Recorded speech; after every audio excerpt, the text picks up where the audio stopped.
Ladies and gentlemen, independent Americans around the country and around the world, trackers of national security, trackers of politics, trackers of football. We're going to get into all of it. It is the busy season. It is the final fourth quarter of politics, and we are bringing in a Hall of Fame quarterback when it comes to politics. A man who I admire, a friend, and a real important voice on the American landscape. The great and powerful Michael Steele is on Independent Americans. Welcome, sir. Thank you, man. I could have used you when I was at the RNC, man. I love the hype, man. I love it. Well, they could use a lot at the RNC right now. Yeah, well. So I was saying before we got started, you got to start for folks who are watching on video. What is that behind you? You have a very cool graphic. So this is one of my favorite screens from John Wick. I am a huge John Wick fan. Keanu Reeves is just an incredible actor in that series, and so I love this is from the Continental. This is the switchboard at the Continental, and so we just bring a little bit of the vibe, just let you know how we roll just a little bit. I love it. I love it. Keanu Reeves used to live in my building and showed up at our Christmas party with no shoes on. That makes perfect sense. And he was super nice to everybody. He would have like no shoes and a motorcycle helmet and was super nice to everybody. He's really one of the coolest dudes out there, and everything I've heard and read about him, particularly when he meets people, he is very authentic, very, very relaxed and cool about it. So this is my homage to him and John Wick. I can't wait till the new movie comes out in March. So we're stoked. We're stoked. So right, absolutely. Well, I'm going to ask you to be a little bit of a John Wick in politics. We're going to talk about politics, national security, maybe a little bit of football. I'm ready. I got my cup, baby. Well, I mean, we got to start with football because you're a Maryland guy and I'm a New York guy. And I just want to thank you for giving us a win this weekend. We appreciate it. We really needed it. You know what? This is not how you start off a conversation, brother. This is not where we go from here. Look, Ravens and Giants match up. It's always they do. Fun, right? It's always fun. They do. Look, you just caught us a little flat-footed, but I have to give props to the Giants. Look, they are in a team ascendant. They're making this division in the East very competitive. Everyone, got on the hype train with Dallas. I'm like, bunk that. That's just not the road you want to be on. Philly and Giants. I mean, I think Philly by far the best team right now in the NFL. They proved it 6-0. They proved it. So now everybody's gunning after them. I think their upset is going to come inside the division, to be honest. Now my Commanders, you got a couch. I need some therapy, brother. I need some therapy. So hold on, I got to stop you there. So Commanders, you're a Commanders fan? Yeah, well, I'm a native Washingtonian. I grew up. I thought you had to cheer for Baltimore because you were, a politician. No. I'm a native Washingtonian. My parents still live in D.C. We still root Burgundy and Gold. I also root the black and purple. I love the Ravens. Followed that story. I remember when the Colts bolted. Mm-hmm. I was at Hopkins at the time, and that was a very sad day in football for the region. But I love the Ravens. I do root for the Ravens. And this past weekend was just a small hiccup on the way to kicking some behind a little bit later on. Well, I have no problem meeting them again in the Super Bowl, but I think the Giants, they're a fragile 5-1 is what I would call them. I think fair. That's fair. They've got some real magic going on. They've got strong leadership. I think finally with Coach Dable, who's like bringing them together, and they got something that I think people really underestimate. They got Saquon, and not just as a player, but as a leader. He's an impressive young man. He works. He's like the closest thing to Derek Jeter we've had, I think, in terms of his leadership in the city. Now Aaron Judge and others, but Saquon is I think he shows what leadership can do. The thing is, he stepped up this year. I think there was a lot of expectation for him after last season to come into this year, battling all the injuries and all of the issues, the unsettled nature of the team with, a young quarterback. and all of that. And to your point, I think he's really risen to the occasion where he's sort of taken on that mantle where he's going to shoulder the burden of the team, with his runs. And he's done some powerful running. I mean, he's pretty much, one of the top leaders in the league right now. But to your point about keeping the team cohesive and pushing him in that direction towards each win. I mean, look, a couple of these games were close. They very easily would have been losses last season, without a doubt. And I think that kind of leadership on the sidelines and on the field makes a difference. It's something we're lacking in Washington. And we've been lacking it for a long time. Some of it has to do with the ownership, which is a whole nother bucket of crazy. But when you look at the division as a whole, those three teams, New York, Philly, Cowboys, turning themselves around in such a short order. Again, it's the leadership on the field and off the field that makes a difference, and the Giants are a good example of it. It's no longer the NFC least. It's back to being NFC beast, right? Right. It's NFC beast with the Commanders, with the gimpy leg. With Commanders who most Americans don't know where they play, like the Guardians and some other newly branded. But I actually want to use that to pivot into expanding our conversation about leadership. Sure. Talk about a guy that we've had on this show that I think has been an ascendant, transcendent leader in your home state of Maryland, Wes Moore. I mean, he had a debate in the last week. I think he crushed it. It was maybe one of the starkest contrasts we've seen in with Wes Moore, the positive unifier versus Dan Cox, the election denying Trump apologist hack, right? It was really a stark contrast. But you've seen a lot of politicians. I've had him on this show. He's a good friend. I'm a big supporter of him. I told him I'd support him no matter what party he ran from. I wish he ran as an independent, but I get why he ran as a Democrat. I think he's the most charismatic politician I've ever met. And I put that next to Obama, right? I met Obama. Michelle Obama is close, right? But can you talk about what you see in Wes and how great his potential can be? Because I think he could be president. I think he's more likely to be president than not. I think people need to just chill on the presidential talk. It's the advice I gave to Kamala Harris in 2018. She didn't listen, but the presidential campaign didn't go quite the way they told her it would go. Right. And right now, as vice president, she is not the odds-on favorite to succeed Joe Biden among Democrats. So people need to chill on the whole presidential thing, because at the end of the thing, what folks need to understand about politics is you got to prove your ability to govern. You got to prove your ability to lead.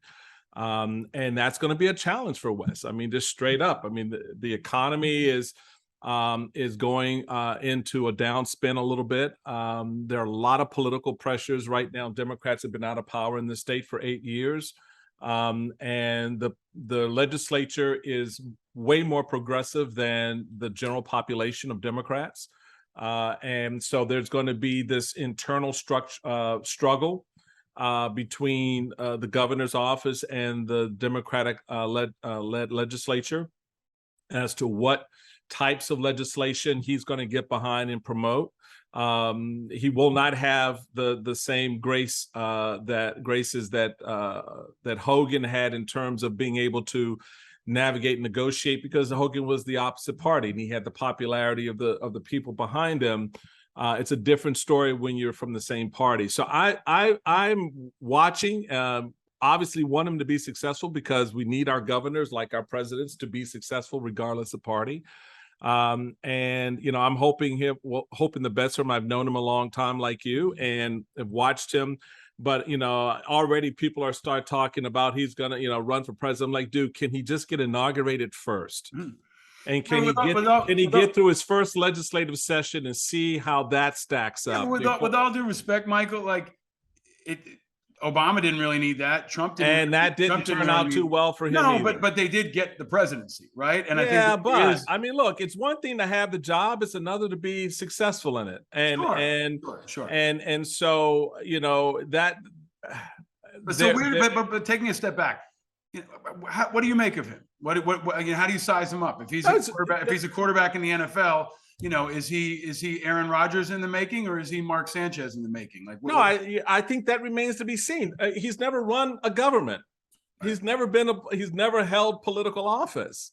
I mean, and so a lot of people, look, at the end of the day, people think that running government is easy. Oh, anybody can do it. No, they can't. Right. Donald Trump proved that. No, you just those skill sets don't translate one for one. Businessmen do not make good governors, just like governors may not make good businessmen. So, I mean, people look at politics like, oh, anybody can do it. No, not anybody can do it. Charisma and communication are just the beginning of the skills you need to do the job. And so, having never run or managed government, is not the same as managing or running a nonprofit. Right. And so that's why I say I look, county chairman, state chairman, national chairman. So when it comes to politics, I know a thing or two. I know candidates. I know the difference between a candidate and an incumbent. And so what I'm saying is, all the beautiful accolades aside, and they're all good and true, he has great potential to be Aaron Rodgers, but he may show a little Mark Sanchez first. And I think people need to appreciate that as part of the journey. Right. If he can overcome that that Mark Sanchez in him on his way to becoming Aaron, then we can have later conversations after, in a second term, what that looks like. Got it. That's all I'm saying. I'm a huge fan. Wes and I have talked a lot during his campaign. We text each other from time to time. He had strong performance, but he's not being challenged in this election. It's true. It's 100% true. He's running against a god-awful, gadfly, numbnut candidate that even the governor said, there's no way in hell I'm supporting this guy. I've said that. Yep.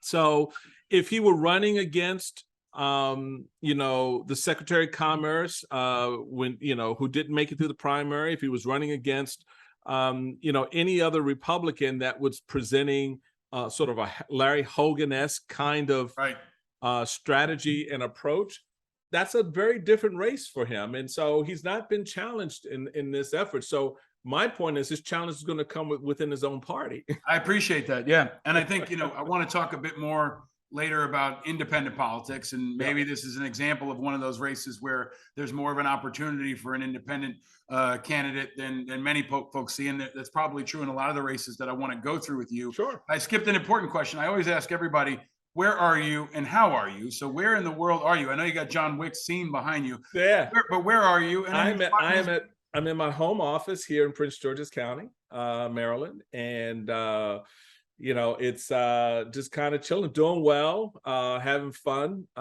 Today's my birthday, so I'm celebrating that, so I get to celebrate it with you, my friend. But yeah, I'm just chilling, man. I'm trying to live a dream, but people out there keep trying to strip it down. So I'm like, well, number one, happy birthday. Number two, I want to talk about this landscape and stripping it down and leadership or their lack of, and kind of go around the horn here. Sure. Things you've been really, I think, thoughtful, and you kind of have to talk sense to liberals on MSNBC on a regular basis, which is something I've been doing for almost 20 years. So I can relate to that part of it. There's a lot of euphoria coming out of the special election. We had Pat Ryan on this show, and I think maybe a lot of maybe false positives for the Democrats and what's coming up. And I continue to talk to a lot of folks that are not watching MSNBC and that are maybe not, massive news consumers. Right. With the election 3 weeks out, inflation and the economy, you've been talking about how it's really the number one issue. Who holds the House? If you had to make a prediction right now, are the Dems going to keep the House or the Republicans going to take it? So probably up till about 2 weeks ago, my analysis led me to believe the Democrats had the ability to gain a few seats in the House and hold it. Now, there's still aspects and elements of that I think are true. The problem is white suburban women. Not a reliable vote for Democrats. They tend to be more center right in their leaning, so they tend to go back home to the Republican Party, or they tend to go back towards Republicans if things get a little bit skittish, which is why the Republicans play, as we've seen in the 2018 cycle, the 2020 cycle, and now in this cycle, playing to the fears of white suburban women. 2018, there was this caravan of, oh my God, they're coming to your neighborhood. In 2020, it was Black folks in Section 8 housing being built in your neighborhood. And now in 2022, it's a combination of CRT and, we saw in the Youngkin campaign and other elements tied into the economy. Marjorie Taylor Greene talking about how they're coming to replace us. So it's that aspect of it is changing some of the dynamics on the ground, where I think folks are beginning to go, well, maybe I'll just, put the Republicans in charge of the House. Here's the problem with that. When you do that, understand what you're getting. You're not getting a policy that's going to address inflation and the economy. Why? Because there is none. Inflation, neither party can control it. Inflation is driven by what's going on globally. Inflation was driven by the pandemic and the $4 trillion that was spent between the Trump administration and the Biden administration. You put that kind of money into the economy without any other drivers. Oh, supply chain, then that gets screwed up, and you can't get goods. So you've got all of people with all this cash and no ability to get products to them. They come out, they want to spend, they spend on whatever they can. That's why a damned used car costs as much as a new car. Mm-hmm. So all of these things, Republicans and Democrats can't control, Paul. They just can't. So when they sit up there and act like they can, they're lying to you, because they can't. It is driven by the market, and the market are the world economies, including our own. It's Wall Street, it's London, it's Beijing. It's all these capitals that have influence of how this plays itself out. So there's that piece. The other thing is what we do know, they've told us. We're going to investigate Hunter Biden. We're going to try to impeach Joe Biden. We're going to go after the January 6th committee members, starting with Liz Cheney, who won't even be in Congress. So voters need a national vote on abortion, right? National vote on abortion. Yep. When they told people, yep. No, we don't know. Yep. This is something that belongs with the states. But before we get to that, Michael, right? So you got to make a pick right now. Are the Republicans going to have the House, or the Democrats going to have the House? I think right now the Republicans will have the House by virtue of white suburban women going back to the Republican Party. Yeah. Their concern over the economy will outweigh their concern for the abortion rights of their daughters. And I think there's, that's basically it. Yeah.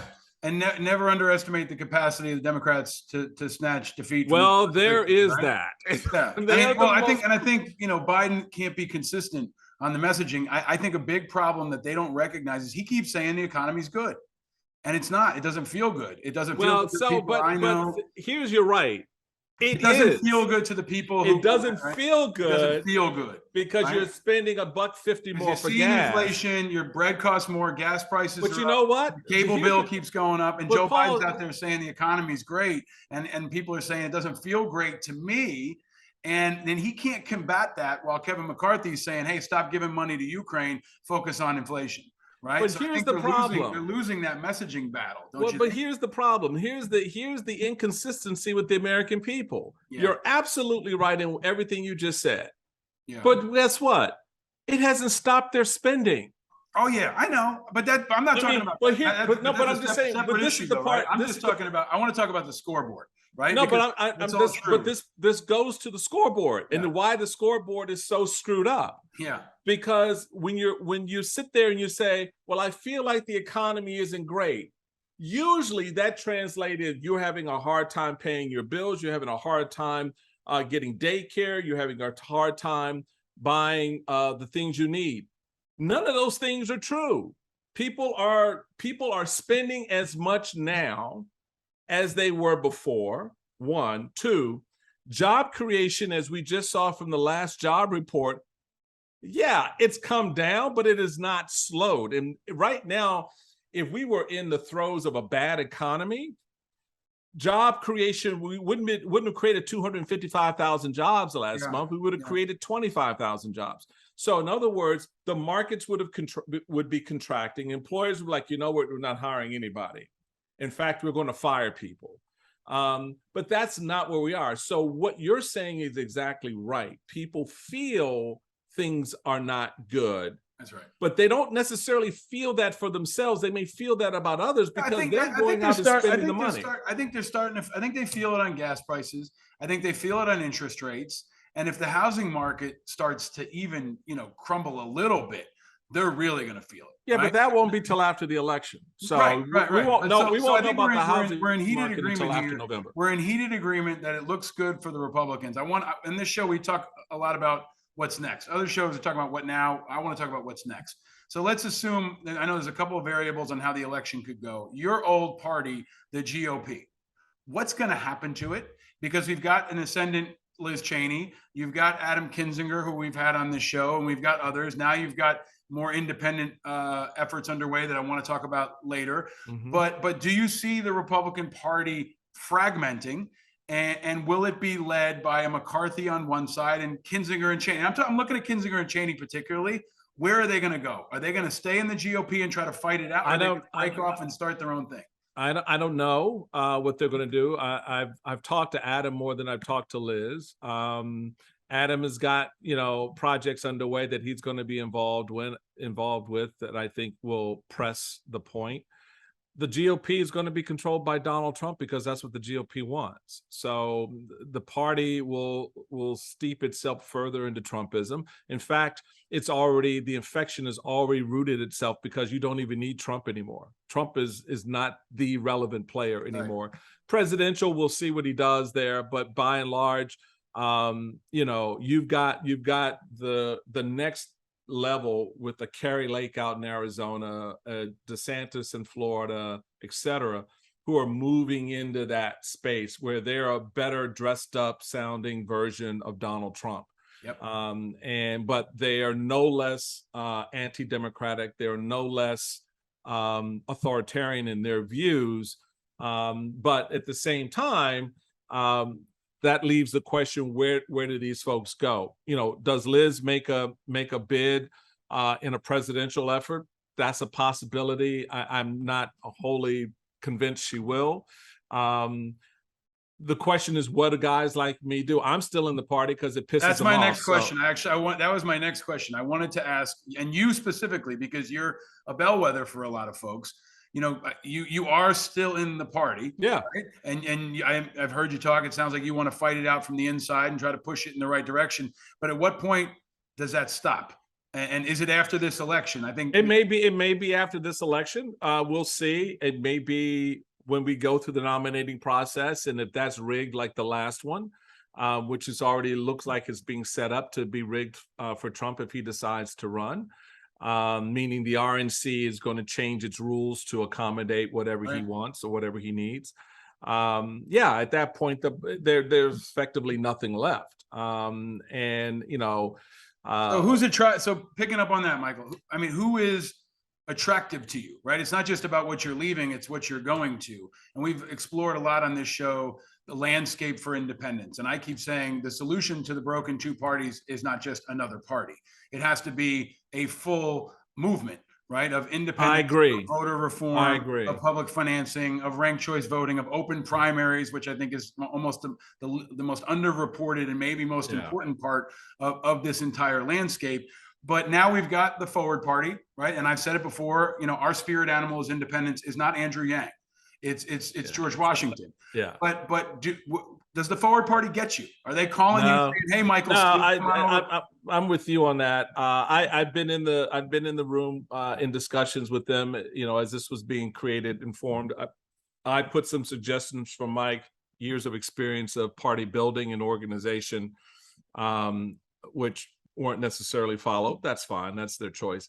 I agree with you. I don't think that that's the way you do it. There are a lot of other elements that need to be created and recognized before you get into the formal structure because when you create the formal structure, with that comes expectations, and people have expectations, and if out of the gate you don't meet those expectations, you fall flat. So it goes to the heart of what you were saying about movement. People need to be moved towards something. They need to be moved by something. And if that is absent, then when you create this thing, they kind of look at it quizzically and go, well, what the hell am I supposed to do with that?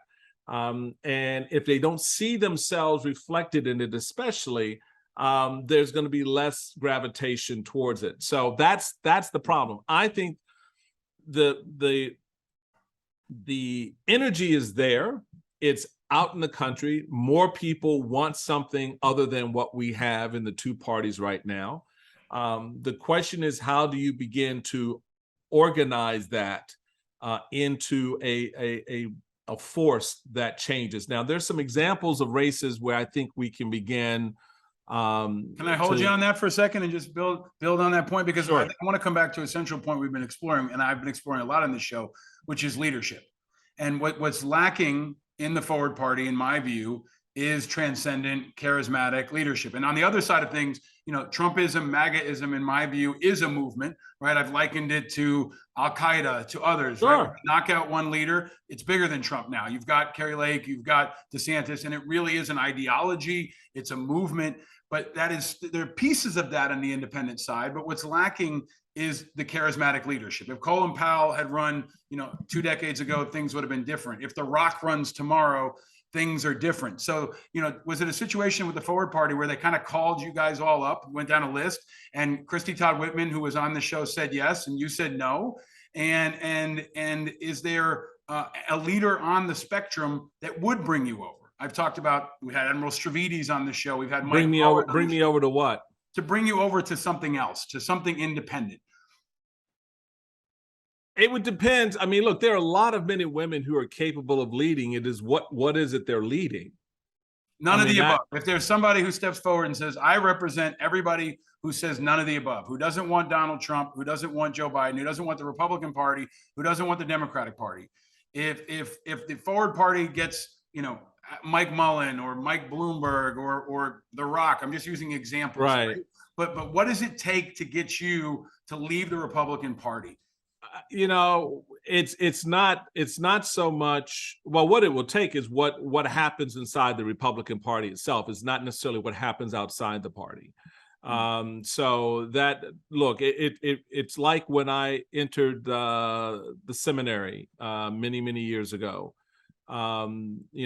Taking on a monastic life was a big decision for me.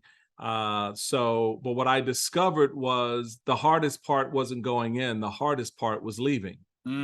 And so that's always true. I mean, it's why people say, I didn't leave my party left me. Because people don't generally walk away from the thing that they have that sort of symbiotic connection to. You make a conscientious choice to join up with these band of brothers and sisters for a philosophical and ideological battle in the best sense of the word, right? When that gets bastardized and stripped away and forced into something that is unrecognizable, and you're still here, but all this other stuff is now pulled in this different direction. That's when you get this sense of, well, what the hell? I mean, what got you to leave? When you were in the seminary, when you were in that world, it's how you assess. It's a little bit different that it's tied into sense of vocation and called to service by God, and how God is moving in your life. What I realized was God wanted me to have that experience in order to make me a better man for a better purpose somewhere else, for another time. That very well may be the case in politics, where when I make that move, if I make that move, it will be for a better purpose. And so I think that's how a lot of people look at it. So when you say, who is the one person? Well, I don't know who that one person would be, but it would have to be built around or built into this, like you said, this movement, this idea that I don't think catches anybody, hold. I've talked about this a lot, Michael. I don't think anybody has a strategy.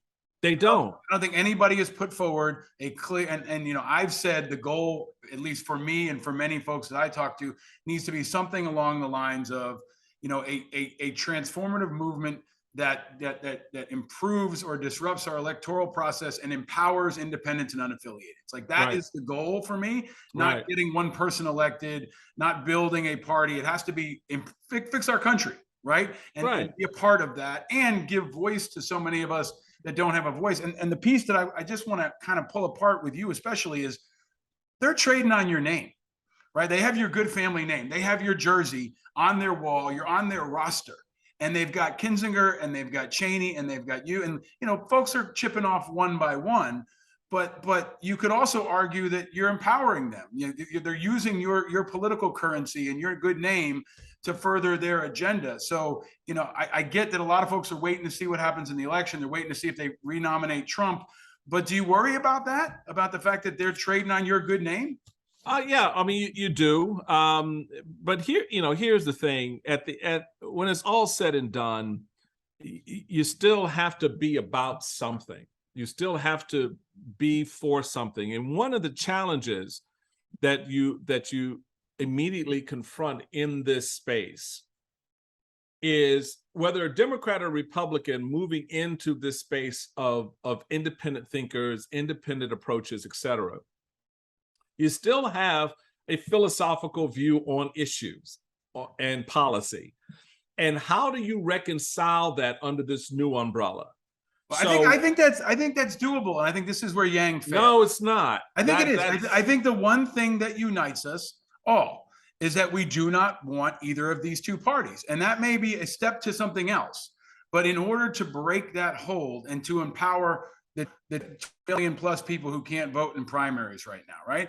I think that the goal in uniting us in this phase, if it's a movement, it's going to have phases, right? We can say abortion, you know, national security, inflation. We are united by one common goal, right? Which is to make sure everybody can vote in everything and that there are options for people beyond the two parties. And now that's I think a level of clarity that may be too simple for people. Maybe no. Not I think it's right. It's none of the above. I agree with that, but that's practically not how it works. It is, though. It can no, be. It's not. People are one-issue voters. People are one-issue voters. I'm telling you, I've been in the room, dude. Yeah, Human nature takes that's over. The problem. But the problem is the rooms, right? I'm talking about the people outside the rooms. I'm telling you, the people outside the room, my friend, are no different than the people inside the room. Oh. Because they all bring, at the end of the day, they all bring something to that table that's going to just a little bit. Because now, and this goes back to your initial point of how the leader is able to pull everyone together to play those things down. That leader doesn't exist at the moment. Doesn't mean that he or she won't. Right. But in the current environment, under the current circumstances, my point is what I've seen, having been in some of those rooms, not just with the Forward Party, but with other discussions around the country, is that at some point it comes down to, okay, so how do we talk about these issues? Because part of this process is retraining how people approach politics. Yes. All right. Yes. And so, as much as you and I would stand in agreement that, you may be a D, I may be an R, I may be a D, you may be an R, we both may be I's, whatever our political affiliation is, we agree that we're about our democracy, access to the ballot box, all those things that reinforces what makes this country work. That has nothing to do with abortion, has nothing to do with economic policy, because those things ebb and flow. They are what they are. But the underlying thing that girds all of that is our right guaranteed by the Constitution. And we can agree on that. The problem then comes when you go to execute and implement and go, all right, this is what when we go out, this is what we're going to say. And I saw this with the Yang thing. One of the first questions that people, not inside the room, people outside the room were asking what's the forward party's position on X? And he's dying in it. He's dying in it. He's getting pummeled because he's the wrong guy. And I think I agree, but I'm just saying, but that goes to my point about the people outside the room. I think we're in heated agreement a lot, Michael. I mean, what I've said a lot is that what independents are looking for is not an eagle who used to be a giant or a giant who used to be a 49er. They want somebody who's a rookie, who's never been in this league before, who's a rock star. And that's why when you see The Rock come out, people want to dismiss it. And they say he gets 58% of the country. Well, it's true because he is a new entrant into politics. Trump had some of this. You know, Obama had maybe less of it, but I think people are looking for new talent. They want someone who's never been in that room before. They want a groundswell of new leaders, probably, you know, inclined toward young leaders. I think they can come from places like the military. They can come from places like law enforcement, from celebrity, from sports, right? And that's, I think, the kind of people that can transcend this and say, hey, I'm not, with all due respect, I'm not Michael Steele. I'm not Andrew Yang. I'm not Christy Todd Whitman. I'm a new player on this field. And I think that's the opportunity that I see that nobody's been able to capture yet. But I keep using The Rock as this figure to run the experiment, right? It could have been Oprah years ago. It could have been Schwarzenegger. It could have been Colin Powell. We can, but it was. But that's my point. I get Schwarzenegger was that guy. Yeah, Schwarzenegger was The Rock. Yeah, right. Yeah, that didn't end too well. But but I don't think you can dismiss it because he didn't go all the way. No, I'm not dismissing it. I'm just saying he was a governor. He got governor. He got the governorship. But my point is, and we saw it out in Minnesota. We've seen it elsewhere. Yeah. Where, you know, Ross Perot got very close, right? The trick is, how do you translate that it factor that grabs everybody's attention in the first instance, whether you're The Rock, Ross Perot, or Arnold Schwarzenegger, and then grow it and sustain it as the system collapses in on you, and multiply it. So you've got many rocks all across. That's what I'm looking for, is a comprehensive strategy where let's just run this through. The Rock is on top, and The Rock picks 50 candidates to run in 50 states. And how does he do that? How does he do that? Yeah, how does he do that? Where does he get those? Where does he get those 50 like-minded candidates from? I think you start by doing it, right? I mean, Andrew Yang had about a 40% complete plan when he ran with it. I don't think The Rock needs to have 100%. No, I'm not saying, but my point is, Andrew Yang relied on Democrats to help get what he did, and then kick the Democrats to the curb, which is why they don't want to do jack with him right now. Right. So he used them to sort of build his thing and whatever. So my question is, part of the challenge, and it goes back to what I just said a little bit ago about how we retrain the electorate to look at politics. You know, I've always contended for the last 20 years, and from my experience, you cannot build a third way from the top down. It has to come from the bottom up. Right. So it starts by electing city council members, mayors. A lot of mayors in this country run in nonpartisan elections. They may be registered one thing or not. They can't be. They maybe have ideology in the Republican and Democratic Party, but they have to run as independent players because these are nonpartisan races, right? That's a seedbed. I learned when I was a county chairman here in Prince George's County. We only have 58,000 Republicans out of 800,000 people, registered Republicans. But you know what I found? That of our 52 municipalities, half of them were being run by Republicans because they were unaffiliated, they were nonpartisan, but they were ideologically Republican, they were philosophically conservative or center-right, and they ran their cities and their towns very, very well. They managed them well. So when they were freed of that label, when they were freed of the baggage of party, they were able to govern better. Yes. So for that Rock style candidate that you're talking about, the emphasis and the challenge will be not looking at who do we run for Congress or who do we run for the U.S. Senate, but who's our candidate for mayor? Right. Who's our candidate for the state legislature? Right. Right. To be honest, that's how I won as many seats as I won in 2010. Right. I didn't focus on congressional races. I focused on state legislative races, Right. mayors and city council members, because for me, it was about building from the ground up. And so that, I think, will help develop and emerge the energy you're referring to for that individual, because they're not going to find it up here. No, what they're going to find up here is a lot of this. I think that's right. I mean, some of it has to do with timing. Sure. Some of it has to do with values. And if you can articulate those values and make them durable and scalable, some of it has to do with charismatic leadership. And I keep talking about this as an unlikely example, but look at Zelensky. I mean, nobody thought that Zelensky was going to rise to this moment. He was an outsider that people were dismissing. I mean, we've seen it happen from Ronald Reagan all the way to Zelensky. So I think if those things can come together under a truly durable strategy, a real strategy led by a leader that's also got the funding and the other elements, that's not just saying, we are the alternative, we are a alternative. We're the front, we're the forward edge of the spear. We're going to break it apart. We expect other follow-on forces to come. That's what a real movement does. And I think that's how the transformative change happens. I would not disagree with any of that. Well, I think we have to continue that part of the conversation another time. Let me ask you to go around the horn quickly, talking about leaders.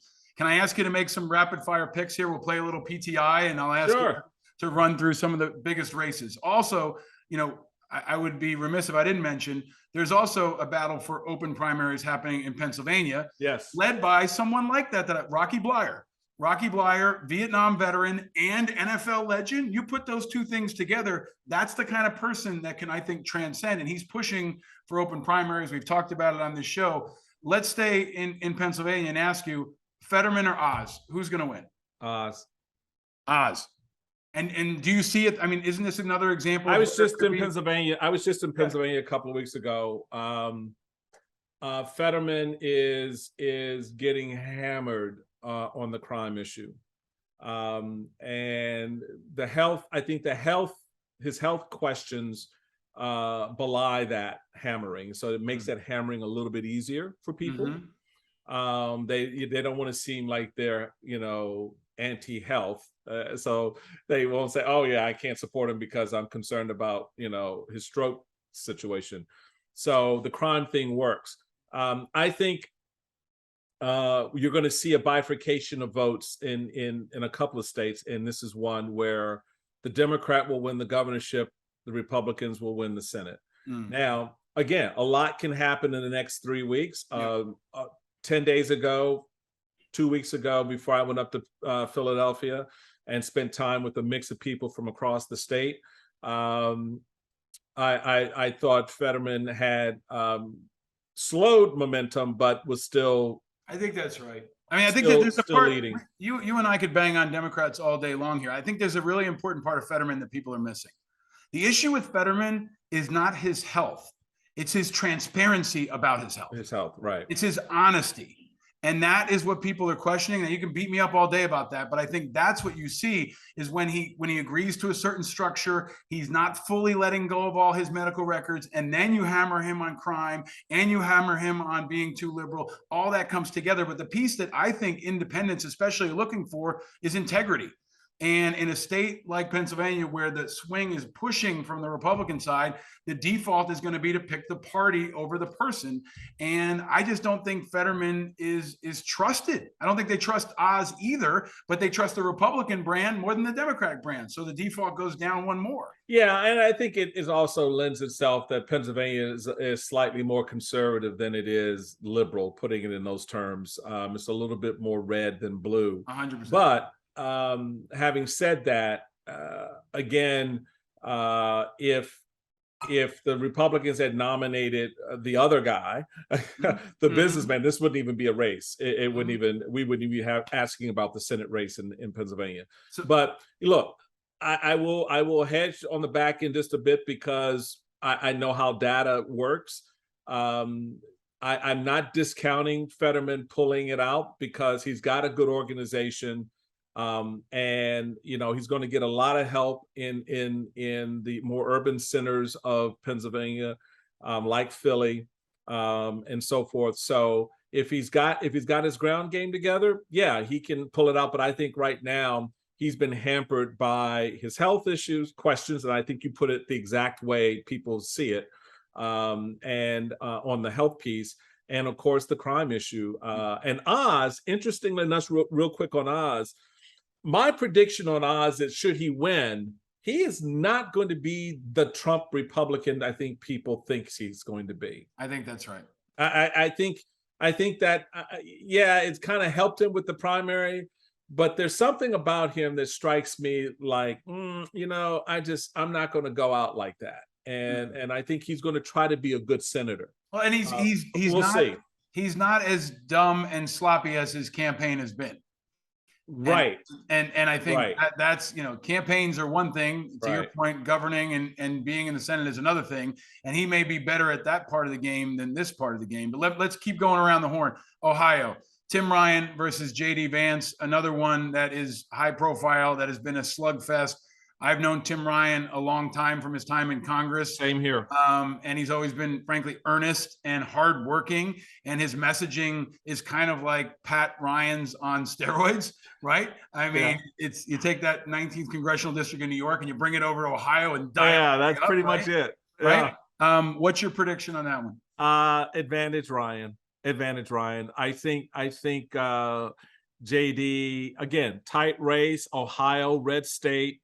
But I think for a lot of the reasons that you ascribe to the Pennsylvania race, in terms of the candidate and how voters perceive them, I think that's the case with Ryan. I think that's right. I think they trust him, and he's a little bit more living room couch than anything else. So yeah.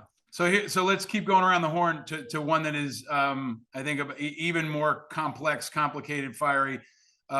Georgia Governor Stacey Abrams versus Brian Kemp, because Kemp will win that race. That's another bifurcated race where the voters are going to vote Democrat for Republican for governor and Democrat for Senate. So, and that was my next question, was Warnock versus Herschel Walker, and who are you picking? Warnock will win that. I think the abortion question has hurt Walker in a way that it's profound with a lot of voters. I think, I think you put your finger on the thread that is so important for voters. Can I trust you? Are you honest? Can I believe you? And while they have that question with Fetterman and his health records, they have that question with Walker and his private life. So and the fact that that's out there, I think hurts. I mean, right. In fact, the numbers since this has all happened, Warnock has picked up like 2-3 points. I think I want to ask you this because I feel like it's the part of politics that nobody talks about. Race in both of those races. How does race? I mean, you've got a black woman against a white man, then you've got a black man against a black man in Georgia. I don't think the race issue plays the same way. I can speak about cynical racism in elevating Walker to the position that he's wholly incapable and incompetent to hold. And there were better candidates, I think, that would have made that race a better race for the GOP. But I think less race in Stacey's case and more sexism. America, the one thing we don't talk about in this country is how puritanical we are when it comes to women. So can we take that forward to the next race I want to bring up with you, which is Florida Senate, Marco Rubio versus Val Demings. So did you see that debate? Yes, and that's why I want to ask you, because I said this on Twitter last night. An experienced cop is like kryptonite to Rubio's bullshit. And it also offsets it. I mean, if we're talking about race, we're talking about gender. If you want to offset that, You either find a veteran and you become Tulsi Gabbard, or you find a cop and you're Val Demings, and it gets you those points and that traction that maybe overcomes some of the sexism and racism. But where do you see that race going? That was a Marco Rubio, wasn't slam dunk, but it was Marco's after last night, and that aired all over the state.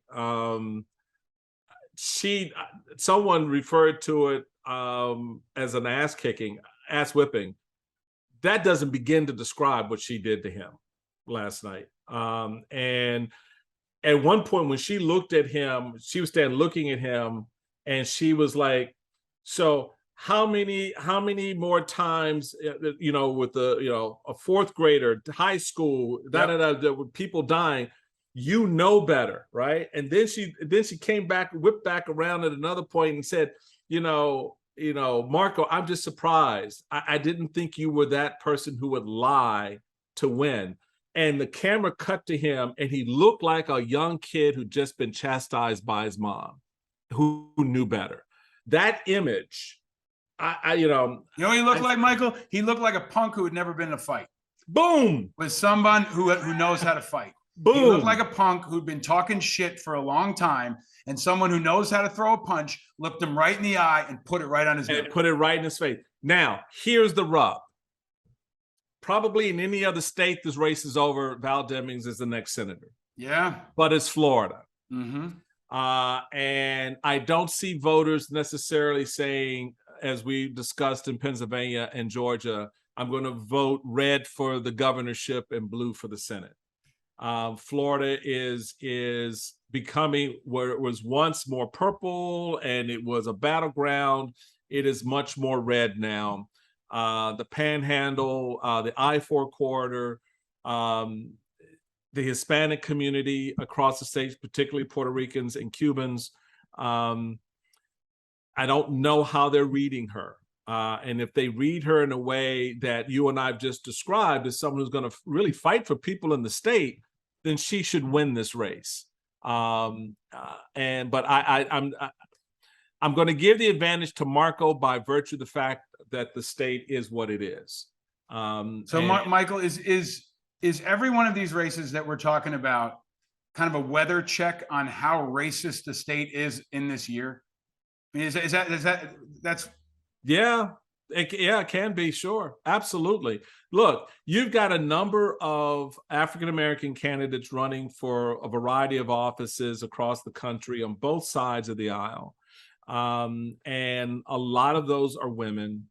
And so there are some very interesting political dynamics that are starting to unfold right now when it comes to how the country sees itself and how it wants to govern itself and who they want to govern us. And so you look at the interesting thing for me on the back end of this election will be to look to see where those seats were won, who won them, how badly they lost, if they lose, how much they won by, because that's going to set up what happens in 24 and in the next cycles. And I think going back to what I was saying before about Stacey Abrams, Stacey did a lot to bring voters into the game in Georgia, change the dynamics there, played a big part in helping Democrats pick up 2 Senate seats. But now those voters are being asked to decide who they want to govern them. Mm-hmm. And out of the 50 states, how many women do we have as governors? Not 25, no. Not 30. So, that becomes another aspect of this that plays itself out, that people want to say, oh, it's because, she's liberal and no, it's because she's a she. Yeah. And that candidate didn't win because they're Hispanic, or they didn't win because they're Black. So there are these aspects are being challenged much more now in these elections because more people are getting in. Yep. And so how the country's responding, to your point, is going to be a very interesting tell after this election. Well, I think what we almost need to do is an annual reverse power rankings for sexism and racism, right? Like if you put it up on the board, like we know where the Eagles are, right? We know where the Jags are. If we're going to talk honestly on racism, we know where Maryland is, right? and we know where Alabama is. Right. Right. And I think demographics are destiny is in politics, in my view. That's why turnout matters so much, because you're not just turning people out. You know the age, you know the gender, you know the race, you know the socioeconomic class. It's not just about turning out people. It's about turning out your people, the people that you know are exactly vote for you. And I think that's where the Democrats are overestimating the Pat Ryan win and some of these other wins that were special elections that they think were about abortion. I think it always comes back to those core identity politics issues, and those are different in every state, and you've got to have an understanding of them. So let me take you to the last one. But it's real quick on that point, because I don't want to let that go without saying I agree with you with respect to those special election races and how Dems may look at them, but you also cannot discount the fact that Democrats overperformed in many of those races. But more specifically, there is a story behind Kansas. And I think Republicans whistle past that graveyard if they don't take it seriously and look at the fact that that red state made a statement about abortion. A lot of Republican women I know who are pro-life are not supporting Republican candidates in their districts, in their cities or wherever, if they have a hard line on abortion. And so you can't assume that everybody on your team is buying every play you're putting on the field. We've seen just this past weekend players blow up with their coaches, right? Because the play that they called was a bullshit play, and they're like, why did you do that? You know that play wasn't going to work. So I think we need to be careful about that. And it goes to the broader question about the dynamics of this election cycle, the things that are influencing voters ultimately. Yes, the economy, but there's these underlying issues, abortion, democracy, et cetera, that are influencing how they ultimately will vote, because they're not just going to vote on the economy. Right. And I think that's going to be the part that I'm going to be looking at in election night. Well, so let me ask you, look at one last one on election night, one that we've covered a lot in this race. We've had one of the candidates on this show a number of times. I think it's one of the more interesting and potentially transformative races, Evan McMullin versus Mike Lee in Utah. Right. I know you've supported Evan McMullin. Yes. We've had him on this show. I think this is the most important election for independents in a generation. I mean, this is, we don't have The Rock. We don't have this movement and this party, but we have one race. And this is a race that can be a case study on how independents can win. It's different in every state, of course. Right. Utah is different. Evan is different. Mike Lee is different.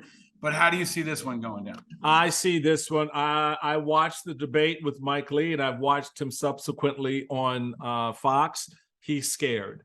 His internal numbers are showing him in trouble.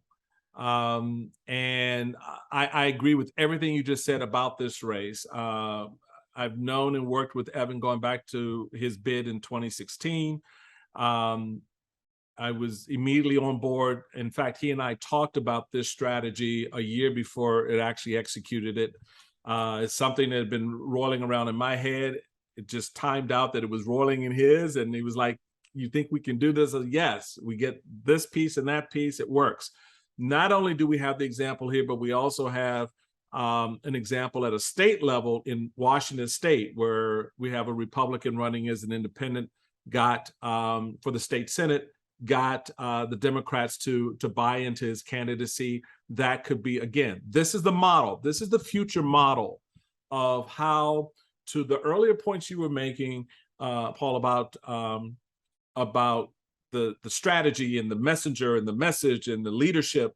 This is where it all comes into play, when we're able to identify campaigns case by case, race by race, in which you have an opportunity to turn the system in on itself, turn the system upside down. That's what Evan's done here.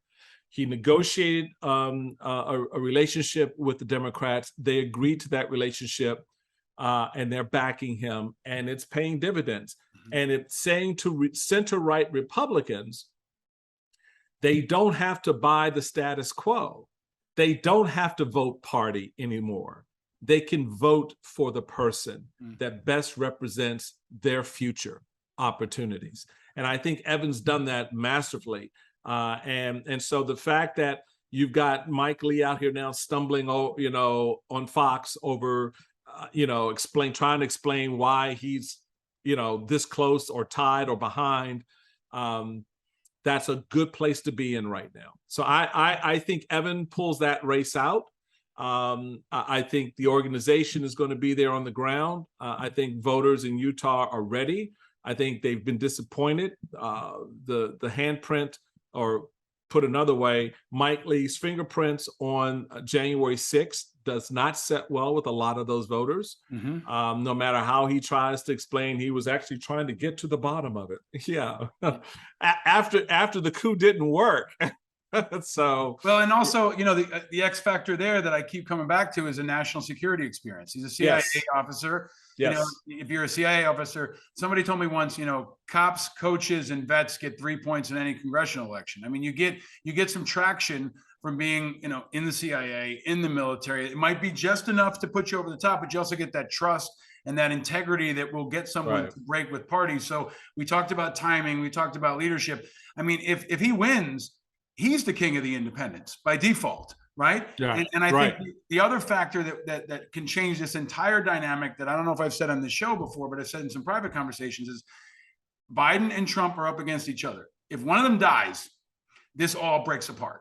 Yeah. Like the whole thing is disrupted. And then is there a moment for different factions, multiple parties, to seize on the chaos, or unfortunately, one of the other forces could seize on that chaos. But I think that there's a couple of those dynamic factors that could really upset the apple cart.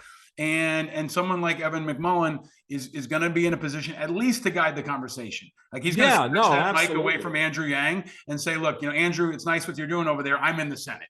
Okay. And let me talk to you about how we won in the Senate. And it wasn't a forward party strategy. It was a strategy to win. Right, that was focused on one thing, and I think that's really exciting. This has been calling people back. It was calling people back to basics, to basic principles. Yeah, and he's made every argument about how he's going to serve the people of Utah. And he's showing what, Michael, we talked about this. You got a lot of people who've never taken a punch. You got quarterbacks who've never been hit. Right. And Rubio and Mike Lee and so many others are quarterbacks that have never really been hit. Right. And now you're seeing them get hit, and you're seeing what happens. You see what happens. That's right. Exactly. So I don't know if you have a couple minutes to stick around. Sure. Patreon members, we're going to give you some extras with the great Michael Steele afterward. We're going to ask him his favorite drink and first car, some other things. But let me end with one last thing here. Who are you picking to win the Super Bowl? Buffalo. Wow. You think I just like everything they're doing. I think they just bring a whole different vibe to the game. They're fun to watch. When your quarterback is, leaping over, linebackers, you just got to sit there and go, yeah, this man is delivering hits. Leadership. I mean, and that's it. Like Jared Allen is like, it's true in the NFL. They used to say defenses win championships, and I believe quarterbacks win championships. Now in this league, now absolutely. And I think in politics too. I think it's the candidate more than anything else, and the candidate can transcend. I mean, I got to ask you one more last one here. You're going to run again? What are you going to do? Are you going to get back into politics? I'd like to get you in on this. If would you run as an independent? I would. I mean, I have no problem. I have no problem looking at that, depending on the landscape. I mean, Maryland's a very different environment. We're outnumbered 2-1 by Democrats here in registration. But Larry Hogan we proved back when I got elected in 2002 with Bob Ehrlich that there is a lane that we can run and as Republicans and be effective. But after this last cycle with the candidates that the party nominated, the infection of Trumpism inside the the Maryland GOP, you're going to have to look around and see what other opportunities out there. So we'll see. We've got a very interesting Senate race coming up in 24. I think Ben Cardin, who I launched when he ran for the Senate, I ran for the Senate in 2006, was the first when that seat opened up. He won that battle. My suspicion is that he probably is going to be stepping down, which means it'll be an open seat again, and we may have a little fun with that. I tell folks, y'all don't want me inside the room with you because I don't play well with others. Well, I hope, because I'm all about the business, baby. We're here for a reason. Let's get it done. I hope you will keep coming in this room, and absolutely. You've been lead blocker, quarterback, GM. You've run the full spectrum, and I also want to thank you for your patriotism, for your service, for your leadership, and for your example. You've been in some tough fights, and I think you've always carried yourself in a way that our kids can look up to, and I can look up to, and others can look up to. And I hope you can be part of this transformation of our process. I hope you run as an independent. And I just want to thank you for all that you do, my friend. No, man, thank you. No, same back at you, brother. I've watched you. I've been a huge fan, admirer of your stick-to-itiveness, your ability to make the case. Whenever you were on our air at MSNBC, I just kind of stopped, turned the sound up, and just listen, dude. I mean, you bring it smart, you keep it real, and that's hard to do when you're buffeted by a whole lot of BS. You know how that goes. And well, let's talk about, not only do we need to break up the parties, we need to break up the big media. So maybe we can don't even get me started on that. Well, that'll be the follow-up conversation. But MSNBC, in my view, has gone a different direction too, and is part of the problem now that we both know from the inside and the outside. So we'll pick that up another time. Until then, maybe I'll meet you at the Super Bowl and we can kick this conversation off again. Thank you for all that you do. Thank you, bro. My friend, the great and powerful Michael Steele. Stay vigilant, my friend. All right, you too.